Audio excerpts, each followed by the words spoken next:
Capítulo 2. Pense e enriqueça, de Napoleão Hill. Desejo. O ponto de partida para todas as realizações. O primeiro passo para a riqueza.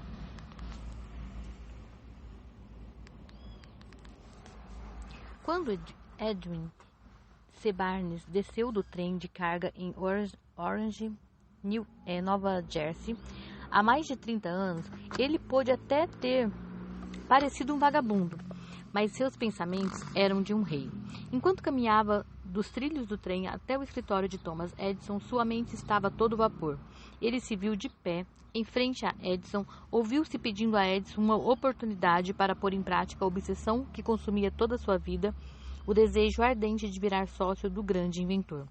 O desejo dele não era uma esperança, não era uma simples vontade, era um desejo pulsante, fervoroso, que transcendia tudo mais, era definido. Esse desejo não nascera quando ele se aproximou de Edison, já era o desejo dominante de Barnes há muito tempo. No começo, quando o desejo apareceu pela primeira vez em sua mente, provavelmente foi apenas uma vontade, mas não era mais uma simples vontade quando ele apareceu na sala de Edison. Alguns anos mais tarde, Edwin C. Barnes voltou a ficar de frente para Edison na mesma sala em que conhecera o inventor. Dessa vez, seu desejo havia se transformado em realidade. Ele era sócio de Thomas Edison. O sonho de sua vida tinha virado realidade. Hoje, as pessoas que conhecem Barnes o invejam por causa da sorte que ele teve na vida. Mas o vem triunfante sem se dar o trabalho de investigar a causa de seu sucesso. Barnes teve êxito porque escolheu um objetivo definido e concentrou toda a sua energia, toda a sua força de vontade, todo o seu esforço, simplesmente tudo, em função desse objetivo. Ele não se tornou sócio de Thomas Edison no dia em que chegou. Ele se contentou em começar pelo trabalho mais simples, desde que isso lhe desse uma oportunidade para dar mais um passo em direção ao seu objetivo. 5 anos se passaram antes de aparecer a chance que ele tanto queria. Em todos esses anos, não havia nenhum raio de esperança, nenhuma promessa de que ele conseguiria realizar seu desejo. Para todo mundo, exceto o próprio Barnes, ele parecia ser apenas mais uma peça nas engrenagens empresariais de Edison. Mas em sua mente, ele era sócio de Edison, em cada minuto, desde o primeiro dia em que foi trabalhar lá. É uma ilustração notável do poder de um desejo definido. Barnes atingiu sua meta porque, mais do que qualquer outra coisa, ele queria ser sócio de Thomas Edison. Ele criou um plano para atingir esse objetivo, mas queimou todas as pontes por trás dele. Ele se dedicou a esse desejo até que ele se tornasse a obsessão dominante de sua vida e, finalmente, um fato consumado. Quando foi a Orange, ele não disse a si mesmo: eu vou tentar convencer Edison a me dar um emprego qualquer. Ele disse: eu vou ver Edison e lhe comunicar que vim fazer negócios com ele. Ele não disse: vou trabalhar alguns meses e, se não tiver incentivo algum para continuar, vou embora e arranjo outro emprego. Ele disse: eu vou começar de onde puder, vou fazer qualquer coisa que Edison me mandar fazer, mas ainda que demore toda a minha vida, eu vou ser sócio dele. E ele não disse: vou ficar de olhos abertos para outra oportunidade, caso não consiga o que quero nas empresas de Edison. Disse: só existe uma coisa no mundo que eu estou determinado a ser, que é sócio de Thomas Alva Edison. Vou queimar todas as pontes atrás de mim e apostar todo o meu futuro na minha capacidade de conseguir o que quero. Ele não se permitiu nenhuma porta de saída. Ele tinha que ganhar ou morrer. Essa é toda a história de sucesso de Barnes. Há muitos anos, um grande guerreiro se viu na situação de fazer uma escolha que garantisse sua vitória no campo de batalha. Estava prestes a lançar seu exército contra um inimigo poderoso, cujo número de homens superava os seus. Ele posicionou os soldados nos barcos, navegou até o país do inimigo, descarregou a tropa e equipamentos e então deu a ordem para queimar os barcos que os trouxeram. Ele disse a seus homens antes da batalha: estão vendo os nossos barcos virando fumaça? Isso significa que nós não vamos deixar essa praia vivos a não ser que vençamos. Nós não temos escolhas. Ou ganhamos ou morremos. Ganharam. Toda pessoa disposta a vencer em qualquer empreendimento tem que estar disposta a queimar os barcos e cortar qualquer chance de bater em retirada. É só assim que se pode garantir aquele estado mental conhecido como um desejo ardente de vencer, tão crucial para o sucesso. Na manhã seguinte ao grande incêndio de Chicago, um grupo de comerciantes estava em State Street, olhando para os restos do que tinham sido suas lojas. Eles se reuniram para decidir se deveriam reconstruir tudo ou ir embora de Chicago e começar de novo numa parte mais promissora do país. Com exceção de um homem, todos decidiram partir. O comerciante que optou por ficar e reconstruir apontou o dedo para os escombros de sua antiga loja e falou: Senhores, nesse exato lugar eu vou erguer a maior loja do mundo, não importa quantas vezes ela pegar fogo. Isso foi há mais de 50 anos. A loja foi construída. Ela continua lá até hoje, como um verdadeiro monumento ao poder desse estado mental chamado desejo ardente. A coisa mais fácil para Marshall Field seria fazer exatamente o que os seus colegas fizeram. Quando a vida endureceu e o futuro parecia tenebroso, eles levantaram o acampamento e se mudaram para um lugar onde a vida parecia mais fácil. Anote bem essa diferença entre Marshall Field e os demais comerciantes, porque é a mesma diferença que distingue Edwin C. Barnes dos milhares de outros jovens que trabalharam nas empresas de Edison. É a mesma diferença que distingue quase todos os que têm êxito dos que fracassam. Todo ser humano que chega à idade em que entende para que serve o dinheiro quer ficar rico, mas querer não vai enriquecer ninguém. Desejar a riqueza com um estado mental que se transforma numa obsessão e então traçar caminhos bem definidos e meios para obtê-la, apoiando esses planos numa perseverança que não reconhece o fracasso, isso sim levará à riqueza. O método pelo qual o desejo pela riqueza pode ser transformado em seu equivalente financeiro consiste em 6 passos práticos e bem definidos. São eles: primeiro, estabeleça em sua mente a exata quantia em dinheiro que você deseja. Não basta dizer apenas, eu quero ter muito dinheiro. Trace uma quantidade específica. Há um motivo psicológico para essa definição, que será descrito no próximo capítulo. Segundo, determine exatamente o que você pretende dar em troca pelo dinheiro que deseja. Não existe esse negócio de ganhar dinheiro a troco de nada. Terceiro, estabeleça uma data definitiva em que pretende estar na posse de todo o dinheiro que deseja. Quarto, crie um plano bem definido para levar a cabo esse desejo e comece agora mesmo. Esteja você pronto ou não a colocar esse plano em prática. Quinto, escreva uma declaração rápida e precisa de quanto dinheiro você pretende obter, especifique o limite de tempo para obtê-lo, declare o que pretende dar em troca desse dinheiro e escreva claramente o plano por meio do qual pretende acumular essa riqueza. Sexto, leia essa declaração em voz alta 2 vezes ao dia, uma logo antes de dormir e a outra assim que acordar. Enquanto estiver lendo, veja, sinta e acredite que já está de posse desse dinheiro. É importante que você siga as instruções descritas nesses 6 passos. É especialmente importante que observe e siga as instruções do sexto. Você pode reclamar que é impossível se ver na posse de tanto dinheiro antes de efetivamente tê-lo. É aqui que o desejo ardente virá em seu auxílio. Se você realmente desejar ter dinheiro com tanta convicção que o seu desejo chega a ser uma obsessão, você não terá dificuldade em se convencer de que irá obtê-lo. O objetivo é desejar ganhar dinheiro e se tornar tão determinado a ponto de se convencer que já o tem. Só aqueles que têm uma consciência voltada para o dinheiro realmente chegam a acumular grandes fortunas. Ter uma consciência voltada para o dinheiro significa que a mente ficou tão saturada com o desejo de dinheiro que a pessoa já pode se ver na posse dele. Para os não iniciados, aqueles que ainda não são letrados em como a mente humana funciona, essas instruções podem parecer pouco práticas.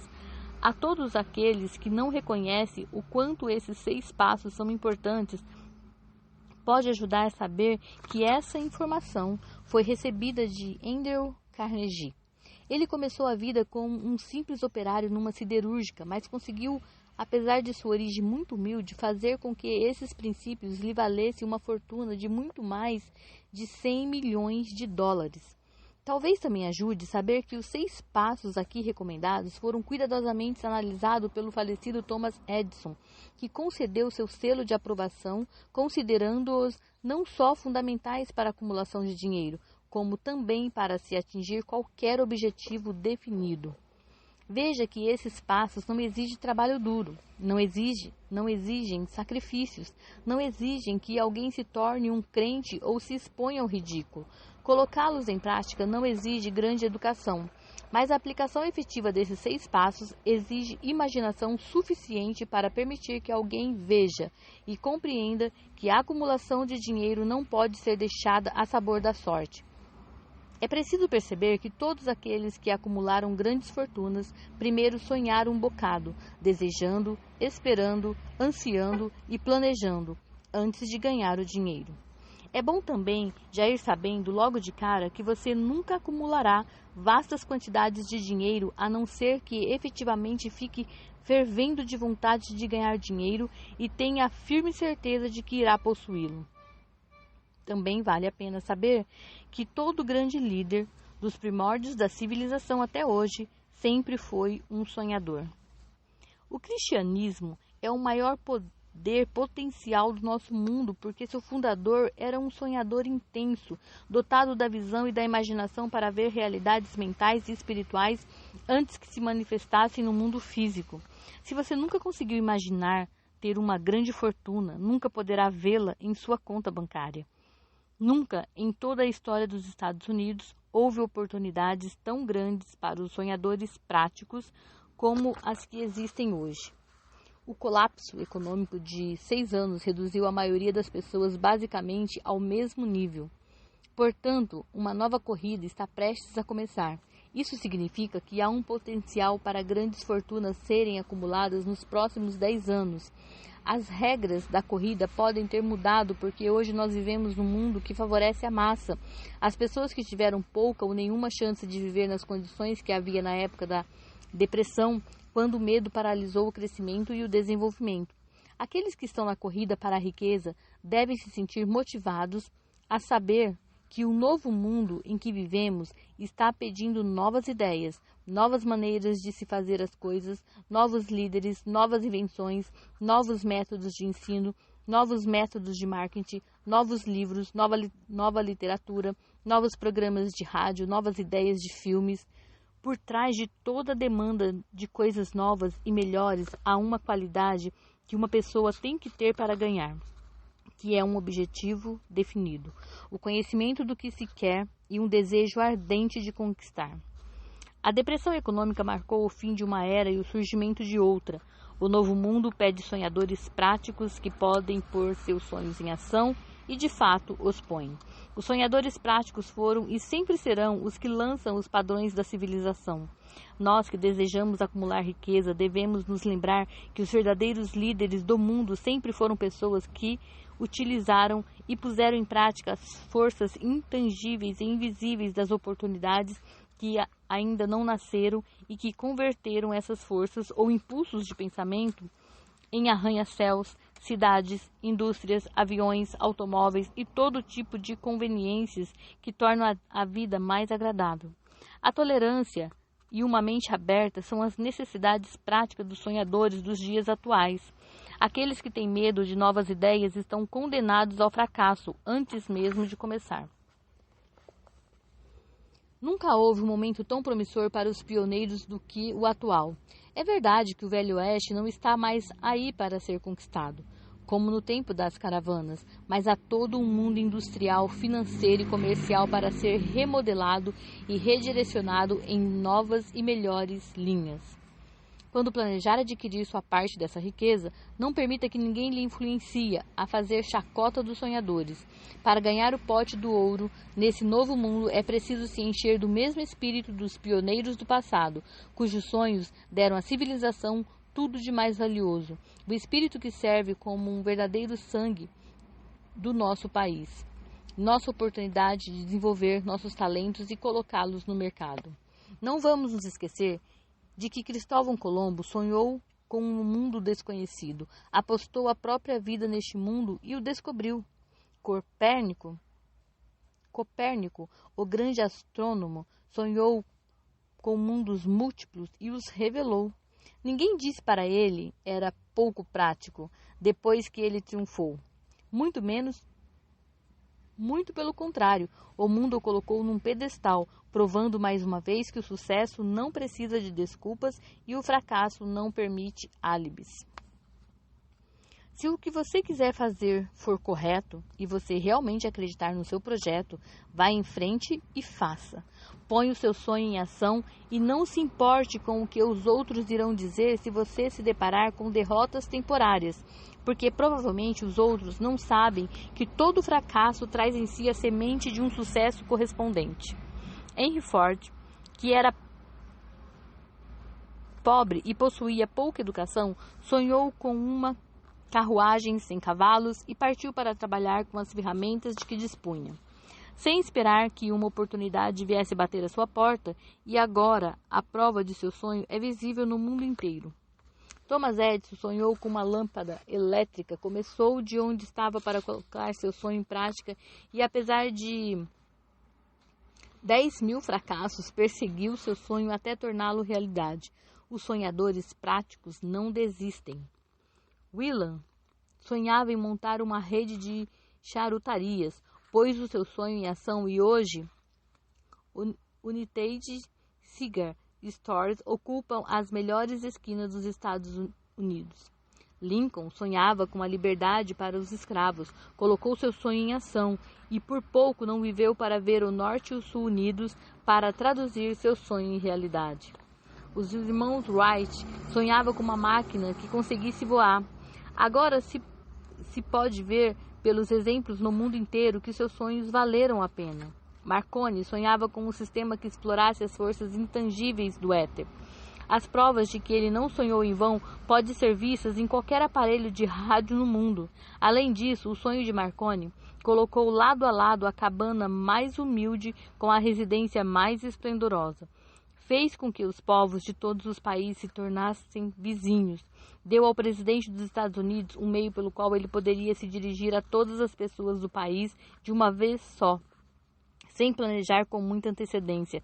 Talvez lhe interesse saber que os amigos de Marconi, o internaram à força para que o examinasse no hospital psiquiátrico, depois de ele ter anunciado que tinha descoberto o princípio pelo qual poderia mandar mensagens pelo ar sem a ajuda de cabos ou de outro meio direto de comunicação. Os sonhadores de hoje não precisam passar por isso. O mundo se acostumou com novas descobertas. Aliás, tem até se mostrado disposto a recompensar o sonhador que apresenta uma ideia nova. Mesmo a maior de todas as realizações não passou no começo e por algum tempo de um sonho. O carvalho dorme na semente, o passarinho espera no ovo, e na maior visão da alma, um anjo que desperta se mexe. Os sonhos são as sementes da realidade. Levantem-se, despertem e vejam tudo o que vocês têm a oferecer, sonhadores do mundo. Sua estrela está em ascensão. A depressão mundial trouxe a oportunidade que vocês tanto esperavam. Ensinou as pessoas a serem humildes, tolerantes, a ter uma mente aberta. O mundo está repleto de oportunidades que os sonhadores do passado nunca tiveram. Um desejo ardente de ser alguém e de fazer alguma coisa é o ponto de partida de onde o sonhador tem que decolar. Os sonhos não nascem da indiferença, da preguiça ou da falta de ambição. O mundo não ridiculariza mais os sonhadores, nem diz que eles não são pragmáticos. Se você não acredita, vai até o Tennessee e testemunho que um presidente sonhador fez para explorar e utilizar o grande poder hidrelétrico dos Estados Unidos. Alguns anos atrás, um sonho desses parecia loucura. Você que ficou decepcionado e se sentiu derrotado durante a depressão, que sentiu o grande coração que existe dentro de você se apertar até sangrar, coragem, pois essas experiências temperam o metal espiritual de que você é feito, são ativos de um valor incomparável. Lembre-se também de que todo mundo que teve sucesso na vida começou mal e teve que passar por muitas batalhas, angustiantes até chegar ao topo. O momento de virada dos que tiveram sucesso geralmente ocorreu numa crise em que eles foram apresentados ao seu outro lado. John Bunyan escreveu O Peregrino, um dos maiores romances da literatura inglesa, depois de ser confinado numa prisão e punido violentamente por conta de suas ideias sobre religião. O. Wayne descobriu o gênio adormecido em seu cérebro depois de passar por uma enorme infelicidade e ser preso em Columbus, Ohio, sendo obrigado, por causa de uma dificuldade, a conhecer seu outro lado e a usar a sua imaginação. Ele descobriu que era um grande escritor, e em vez de um pequeno criminoso e um pária da comunidade. Os caminhos da vida são estranhos e variados, e mais estranhos ainda são os caminhos da inteligência infinita, pelos quais as pessoas, às vezes, têm que passar por todo tipo de punição antes de descobrir sua capacidade de ter ideias úteis por meio da imaginação. Edison, o maior inventor e cientista do mundo, era um telegrafista, vagabundo, e fracassou inúmeras vezes antes de ser finalmente levado a descobrir o gênio que dormia em seu cérebro. Charles Dickens começou a vida colando rótulos em vasos pretos. A tragédia de seu primeiro amor penetrou tanto nas profundezas de sua alma que o converteu em um dos grandes escritores do mundo. A tragédia produziu primeiro David Copperfield, depois uma série de outras obras que fez do mundo um lugar melhor e mais rico para todos os seus leitores. As desilusões amorosas geralmente têm o efeito de fazer os homens beberem e as mulheres se arruinarem. Isso porque a maioria das pessoas nunca aprende a arte de transformar suas emoções mais fortes em sonhos construtivos. Helen Keller ficou surda, muda e cega logo depois de ter nascido. Apesar deste enorme infortúnio, conseguiu escrever seu nome indelevelmente nas páginas da história como uma das grandes mulheres do mundo. Toda a sua vida foi uma prova de que ninguém jamais é derrotado até que a derrota seja aceita como uma realidade. Robert Burns era um garoto analfabeto do interior, amaldiçoado pela pobreza e acabou virando um ébrio. Mas o mundo se transformou num lugar melhor porque ele sobreviveu, pois conseguiu transformar belos pensamentos em poesia e assim colheu um espinho e plantou uma rosa em seu lugar. Booker T. Washington nasceu escravo e desprivilegiado por sua raça e cor da pele. Como era tolerante e sempre teve a mente aberta em todos os campos e também sonhava, deixou uma impressão positiva em toda uma raça. Beethoven era surdo, Milton era cego, mas seus nomes ficaram eternizados porque sonharam e traduziram seus sonhos em pensamentos organizados. Antes de passar para o próximo capítulo, atisse de novo em sua mente os fogos da esperança, da fé, da coragem e da tolerância. Se tiver esses estados mentais e souber trabalhar com os princípios aqui descritos, tudo mais o que precisa virá até você, quando estiver pronto para receber. Deixemos que Emerson traduza em palavras esse pensamento. Todo provérbio, todo livro, toda palavra que lhe pertencer para sua ajuda e conforto certamente virá a ti por caminhos abertos ou sinuosos. Todo amigo que não uma vontade fantástica, mas que sua doce e nobre alma desejar, te colherá em seu abraço. Há uma diferença entre desejar uma coisa e estar pronto para recebê-la. Ninguém está pronto para uma coisa até que acredite que possa se apossar dela. O estado mental tem que ser o de uma crença e não o de uma vontade ou capricho. A mente aberta é fundamental para se crer. As mentes fechadas não inspiram fé, coragem nem crença.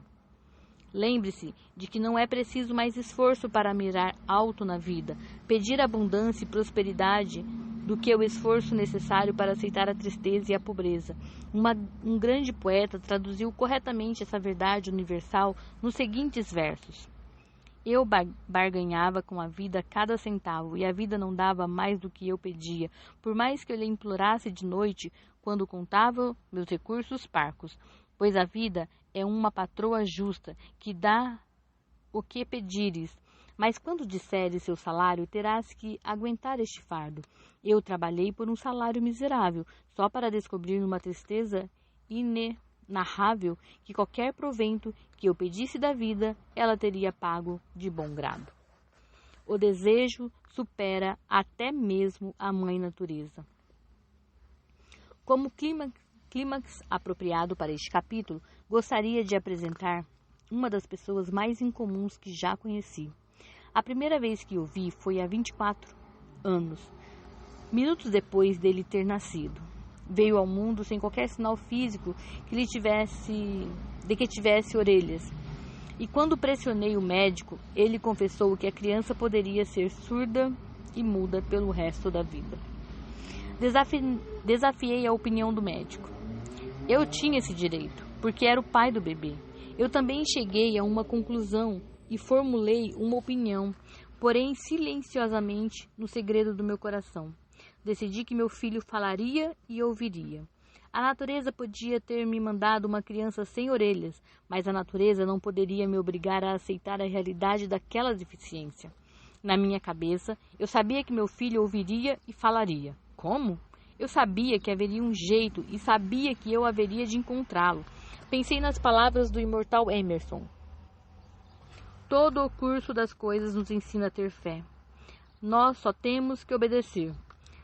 Há um guia para cada um de nós, e se ouvirmos atentamente, haveremos de escutar a palavra certa. A palavra certa? Desejo! Mais do que qualquer outra coisa, eu desejava que meu filho não se tornasse um surdo mudo. Desse desejo eu nunca recuei, nem por um segundo. Muitos anos antes, eu havia escrito que nossas únicas limitações são aquelas que estabelecemos na mente. Pela primeira vez, eu me perguntei se a frase seria verdadeira. Deitado na cama à minha frente estava uma criança recém-nascida que não dispunha do equipamento natural para ouvir. Mesmo que viesse a ouvir e a falar, obviamente, estaria desfigurada por toda a vida. Evidentemente, aquela era uma limitação que a criança não tinha implantado na própria mente. O que eu poderia fazer? De alguma maneira, eu daria um jeito de transplantar na mente daquela criança o meu próprio desejo ardente para encontrar um caminho e uma maneira de mandar os sons para o seu cérebro, sem a ajuda das orelhas. Assim que a criança já estava suficientemente crescida para colaborar, eu encheria sua mente com um desejo tão ardente para ouvir o que a natureza iria, por seus próprios métodos, traduzi-lo em realidade física. Todos esses pensamentos correram pela minha mente, mas não comentei com ninguém. Todo dia eu repetia o juramento que fiz a mim mesmo de não aceitar que meu filho seria surdo-mudo.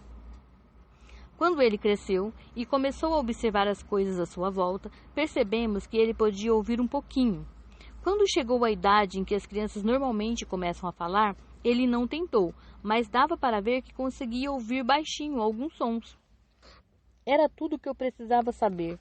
Estava convicto de que se ele podia ouvir, mesmo que só um pouquinho, poderia desenvolver ainda mais sua capacidade auditiva. Aí aconteceu uma coisa que me deu esperança e partiu de uma fonte totalmente inesperada. Compramos uma vitrola. Quando meu filho ouviu a música pela primeira vez, ficou em estado de êxtase e logo se apropriou do aparelho. Ele logo mostrou sua predileção por certos discos, entre eles It's Long Way do T. Perry. Um dia ele ficou tocando a música sem parar, por quase 2 horas, na frente da vitrola, com os dentes colados na beira da caixa. O quanto esse novo e autônomo hábito foi significativo só ficaria claro anos depois, porque até então nós não tínhamos ouvido falar da condução óssea do som. Pouco depois de ter se apossado da vitrola, descobri que ele podia me ouvir bastante bem se eu falasse com os lábios tocando no osso mastoide dele, ou na base do cérebro. Essas descobertas me deram os meios necessários para que eu pudesse começar a transformar em realidade o desejo ardente que eu tinha de ajudar meu filho a desenvolver a fala e a audição. Naquele tempo, eu fazia suas primeiras tentativas incertas de falar determinadas palavras. As perspectivas eram pouquíssimo encorajadoras, mas o desejo amparado na fé não conhece a palavra impossível. Depois de determinar que ele conseguia ouvir claramente o som da minha voz, comecei imediatamente a transferir para sua mente o desejo de falar e de ouvir. Logo percebi que o menino gostava de histórias infantis, por isso me pus a trabalhar criando histórias que ajudassem a desenvolver sua autoconfiança, a imaginação e um desejo fervoroso de ouvir e ser uma pessoa normal. Havia uma história em particular que eu enfatizei, dando um colorido novo e dramático cada vez que eu lhe contava. Fora desenhada para introduzir em sua mente que sua deficiência não era uma desvantagem, mas um ativo de grande valor. Apesar do fato de toda a filosofia que eu tinha estudado indicar que toda adversidade traz em si a semente de uma vantagem correspondente, tenho que confessar que eu não fazia a menor ideia de como essa deficiência poderia em algum momento se transformar num ativo. No entanto, continuei a prática de encaixar essa filosofia nas histórias de dormir, esperando que um dia ele encontrasse um plano pelo qual essa deficiência pudesse servir a algum propósito útil. A razão me dizia claramente que não havia uma compensação adequada à falta das orelhas e ao equipamento natural de audição, mas o desejo amparado na fé afastou a razão para o lado e me inspirou a ir em frente. Hoje, olhando para trás, eu analiso essa experiência. Posso perceber que a fé que meu filho tinha em mim teve muito a ver com esse impressionante resultado. Ele não questionou nada do que eu lhe disse. Eu havia lhe vendido a ideia de que ele tinha uma vantagem definitiva sobre o irmão mais velho e que essa vantagem apareceria de muitas maneiras. Por exemplo, os professores da escola veriam que ele não tinha orelhas e por causa disso lhe dariam uma atenção especial e lhe tratariam com uma gentileza extraordinária. E isso sempre aconteceu. A mãe dele providenciou isso, se reunindo com os professores e cuidando para que o menino recebesse a atenção extra necessária. Eu também lhe vendi a ideia de que quando ele tivesse idade suficiente para vender jornais, o irmão mais velho já tinha começado a vender, ele teria uma grande vantagem sobre o irmão, pois as pessoas lhe dariam um dinheirinho extra pela mercadoria, porque veriam que ele era um menino brilhante, mesmo não tendo as orelhas. Dava para perceber que gradativamente a audição do garoto ia melhorando. Além do mais, ele não demonstrava a menor tendência de querer uma atenção especial por causa da deficiência. Quando tinha uns 7 anos, deu o primeiro sinal de que o nosso método de trabalho estava funcionando. Por muitos meses, ele implorou para vender jornais, mas a mãe nunca permitia. Tinha medo de que, por ele ser surdo, fosse perigoso andar na rua desacompanhado. No fim das contas, ele assumiu as rédeas da situação. Uma tarde, quando estava em casa sozinho com os empregados, pulou a janela da cozinha, aterrissou no chão e ganhou as ruas. Ele pediu 6 centavos emprestados como capital inicial ao sapateiro local. Investiu tudo em jornais. Vendeu, reinvestiu e continuou nesse ritmo até o fim da tarde. Depois de fazer os cálculos e devolver os 6 centavos que tomara de seu banqueiro, seu lucro líquido havia sido de 42 centavos. Quando voltamos para casa à noite, encontramos o menino dormindo, com o dinheiro apertado na mão. A mãe abriu a mão dele, tirou as moedas e começou a chorar. Como assim? Chorar pela primeira vitória do filho parecia ser tão inadequado. Minha reação foi exatamente a oposta. Dei uma sonora gargalhada, pois sabia que meu esforço de tentar plantar na mente do meu filho uma atitude de fé em si mesmo tinha obtido êxito. A mãe viu no primeiro empreendimento do filho um menino surdo que saíra de casa e arriscara a vida nas ruas para ganhar dinheiro. Eu vi um pequeno empresário ambicioso, corajoso e autoconfiante, cuja fé em si mesmo havia aumentado em 100%, porque tinha entrado no mundo dos negócios por iniciativa própria e saído vencedor. Gostei da experiência porque tinha visto que ele dera uma demonstração de desenvoltura que o acompanharia a vida inteira. Os acontecimentos futuros mostraram que isso era verdade. Quando o irmão mais velho queria alguma coisa, ele se deitava no chão, balançava as pernas no ar e chorava. Acabava conseguindo. Quando o menininho surdo queria uma coisa, ele planejava uma maneira de ganhar o dinheiro e então comprava pessoalmente. E assim segue até hoje. A verdade é que meu filho me ensinou que as deficiências podem ser transformadas em degraus que permitem subir em direção a um objetivo notável. a não ser que sejam aceitas como obstáculos e usadas como álibis. O menino surdo passou pelo ensino fundamental, pelo ensino médio, pela faculdade, sem conseguir ouvir os professores, exceto quando eles falavam muito alto e de perto. Ele não foi matriculado numa escola especial para surdos. Não permitimos que aprendesse a linguagem dos sinais. Estávamos determinados a fazer com que tivesse uma vida normal e se associasse a crianças normais. E nos agarramos a essa decisão, mesmo que isso tenha nos custado discussões bastante acaloradas com os administradores da escola. Enquanto ele estava no ensino médio, testou um aparelho auditivo elétrico, mas de nada adiantou. Acreditamos que, por causa de uma condição de que soubemos quando ele tinha 6 anos, e o Dr. J. Gordon Wilson, de Chicago, operou um lado da cabeça dele e descobriu que não havia sinal do sistema auditivo natural. Em sua última semana de faculdade, 18 anos depois da operação, uma coisa aconteceu que marcou a reviravolta mais importante de sua vida. Num ato que parecia ser pura sorte, ele se viu na posse de outro equipamento auditivo, que lhe mandaram para teste. Ele demorou para testar, devido à decepção que tivera com o anterior. Finalmente, pegou o aparelho e, meio que descuidadamente, colocou na cabeça. Ligou a bateria e... Tchan, tchan, tchan, tchan. Como num passe de mágica, o desejo de que ele sempre teve de ouvir normalmente se tornou realidade. Pela primeira vez na vida estava ouvindo quase tão bem quanto qualquer pessoa com audição normal. Deus escreve certo por linhas tortas, na hora de fazer suas maravilhas. Extasiado com o novo mundo que lhe havia sido proporcionado com o equipamento auditivo, ele correu para o telefone e ligou para a mãe. Ouviu sua voz perfeitamente. No dia seguinte, ouviu normalmente a voz das professoras na aula pela primeira vez na vida. Antes só conseguia ouvir quando eles gritavam, e de perto.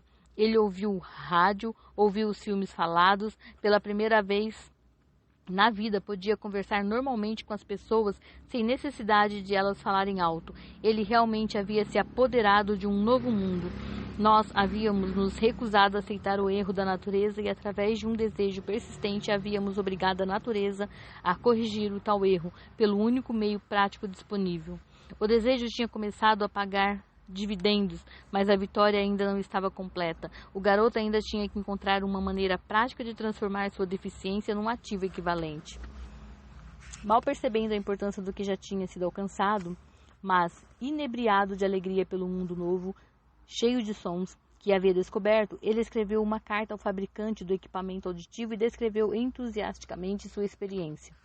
Alguma coisa na carta, talvez alguma coisa que não estivesse nas palavras, mas por trás delas, fez com que a empresa o convidasse a ir a Nova York. Quando chegou, fizeram um tour pela fábrica com ele, e enquanto conversava com o engenheiro-chefe e lhe contava como o mundo havia mudado para ele, um instinto, uma ideia, uma inspiração, chame como quiser, veio à sua mente. Foi esse impulso de pensamento que transformou sua deficiência num ativo, fadado a pagar dividendos em dinheiro e felicidade para milhares de pessoas pelo resto da vida.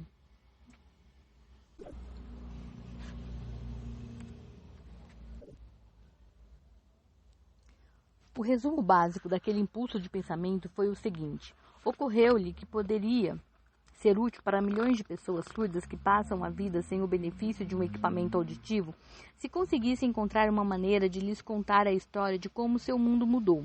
Ali mesmo, ele tomou a decisão de dedicar o resto da sua vida a prestar esse utilíssimo serviço aos que tivessem deficiência auditiva.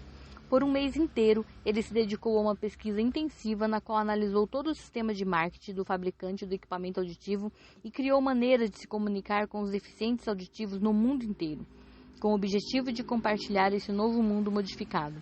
Quando acabou, colocou no papel um plano de 2 anos baseado em suas descobertas. Quando apresentou o projeto à empresa, ganhou imediatamente um emprego para colocar o plano em prática. Mal sonhava ele, quando foi trabalhar, que estava destinado a trazer esperança e alívio concreto para milhares de surdos, e sem sua ajuda estariam condenados a passar a vida inteira surdos mudos. Pouco depois de ter se associado ao fabricante de equipamento auditivo, ele me convidou para participar de um curso dado pela empresa. com o objetivo de ensinar os surdos-mudos a ouvir e a falar. Eu nunca soube de um curso como esse, por isso fui um tanto cético à sala de aula, mas com a esperança de que o meu tempo não fosse totalmente desperdiçado. Lá eu percebi uma demonstração que me deu uma visão bem ampliada do meu esforço para manter vivo na mente do meu filho o desejo de ouvir normalmente.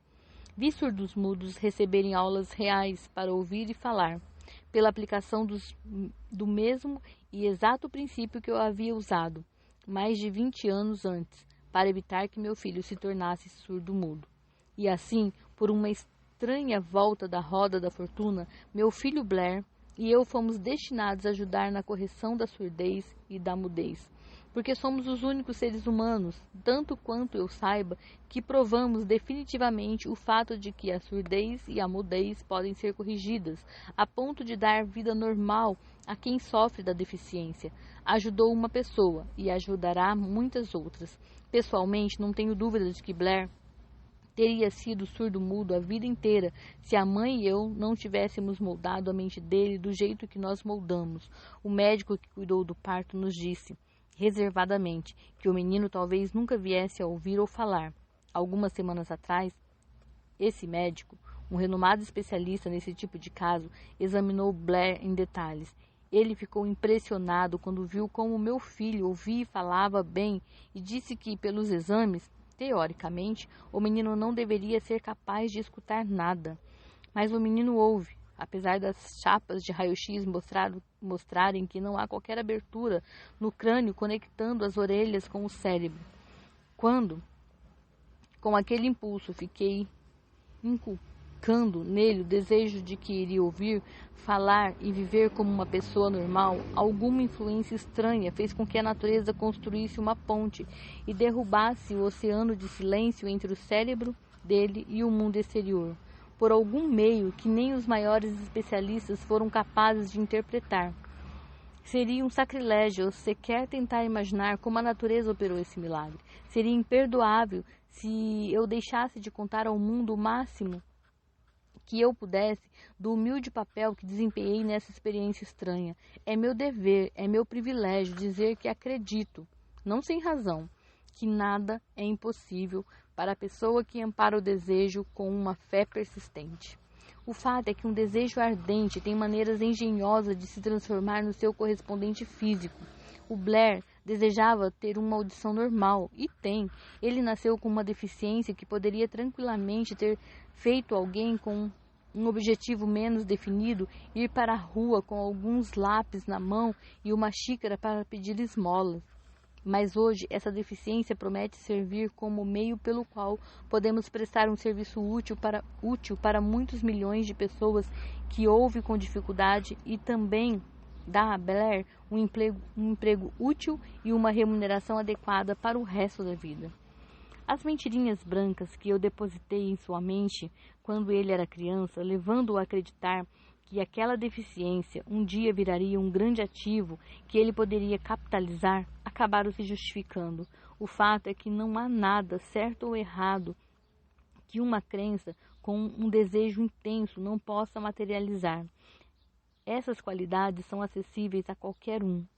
Em toda a minha experiência lidando com homens e mulheres que tinham problemas pessoais, eu nunca cuidei de um único caso que demonstrasse de maneira mais categórica o poder do desejo. Os escritores, às vezes, cometem o erro de escrever sobre assuntos dos quais eles só têm um conhecimento superficial ou muito elementar. Foi uma grande sorte eu ter tido o privilégio de testar o quanto o poder do desejo é real por meio da deficiência do meu próprio filho. Talvez tenha sido até providencial que a experiência tenha sido como foi, pois certamente ninguém é mais preparado do que ele para servir de exemplo do que acontece quando o desejo é testado. Se a mãe natureza se curva ao arbítrio do desejo, será lógico que os meros seres humanos sejam capazes de derrotar um desejo tão ardente? Imponderável e estranho é o poder da mente humana. Não conseguimos entender o método pelo qual ela usa cada circunstância, cada indivíduo, cada coisa física a seu alcance, como uma maneira de transformar um desejo em seu correspondente físico. Talvez algum dia a ciência descubra esse segredo. Plantei na mente do meu filho o desejo de ouvir e falar como qualquer pessoa normal. Esse desejo se transformou numa realidade. Plantei na mente do meu filho o desejo de converter sua maior deficiência em seu maior ativo. Esse desejo também foi realizado. O modus operandi pelo qual esses resultados impressionantes foram alcançados não é difícil de descrever. Ele se compõe de 3 fatos muito definidos. Primeiro, misturei a fé com o desejo de que ele teria uma audição normal, que passei para o meu filho. Segundo, comuniquei meu desejo para ele de todas as maneiras possíveis e imagináveis, por meio de um esforço contínuo e insistente por muitos anos. E terceiro, ele acreditou em mim. Quando eu concluí este capítulo, recebi a notícia da morte da senhora Schumann-Reich. Um pequeno parágrafo nos jornais dá uma pista do sucesso impressionante que essa mulher incomum teve como cantora. No início da carreira, visitou o diretor da ópera de Viena para que ele testasse a voz dela, mas ele não testou. Depois de dar uma olhada na garota atrapalhada e mal vestida, ele exclamou, sem a menor delicadeza: com uma cara dessas e sem a menor personalidade, como é que você acha que pode vencer na ópera? Desiste, minha filha. Compra uma máquina de costura e vai trabalhar. Você nunca vai ser cantora. Nunca é muito tempo. O diretor da ópera de Viena podia entender muito de técnica vocal, mas sabia muito pouco do poder do desejo quando ele assume o nível de uma obsessão.